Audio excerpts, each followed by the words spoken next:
So how would you envision this as a publisher? How would you envision rich display or rich video appearing on the pages? And what does it have to what does it have to look like? What's the experience have to be for the consumers? And what's the value for the advertisers? We're a very consumer-first publisher, so we're going to make sure that the video is not disruptive, that the video obviously is contextually relevant.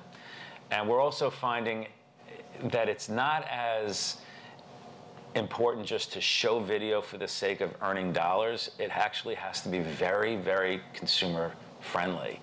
And we're challenged right now with all the various technologies out there. Which one do we go with? How are we going to build this? And it's not as if we could just do it overnight. This is something that's in a big roadmap that I find video right now, in the way we talk about it from a development perspective, is very similar to how we talked about the mobile experience 4 and 5 years ago. So it's got top of mind for sure. So the deal is just closed with Gannett, I guess a few days ago, or quite recent, about 45 days ago. It's probably early on, but what do you think the acquisition by Gannett will mean for you guys, and a little bit of the roadmap around Cars.com? We've had early discussions. I can only speak for national advertising. What's unique about Gannett now is that it's a major broadcaster.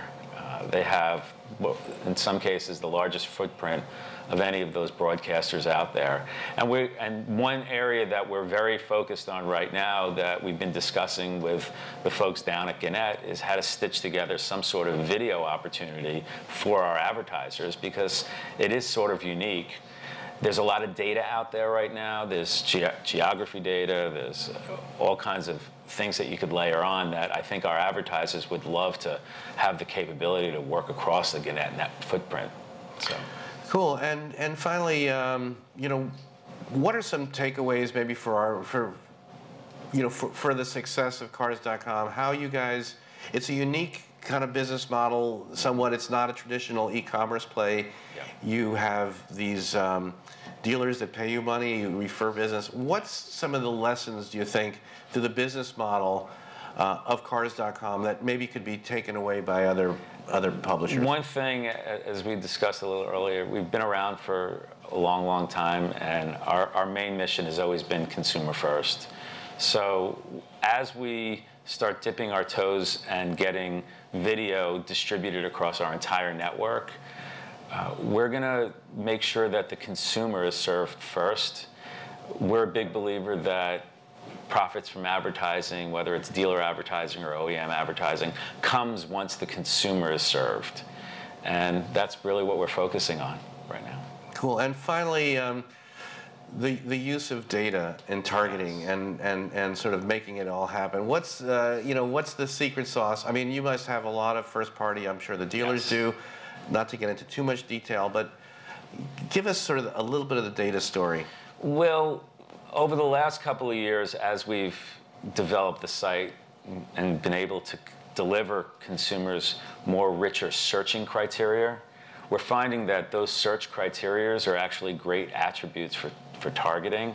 And it might be third row seats, it might be some wheelbase stuff, it might be a Bluetooth enabled vehicle and stuff like that. So we're finding that those layers of data are what our advertisers are actually looking at, potentially targeting our consumers. So for an OEM that's got a minivan, third row shoppers is a big subset for them to target. And we're now uncovering all those data elements and allowing our advertisers to start audience buying, audience segmenting against those criteria. So it's very important. It's a big initiative for us moving into 2015.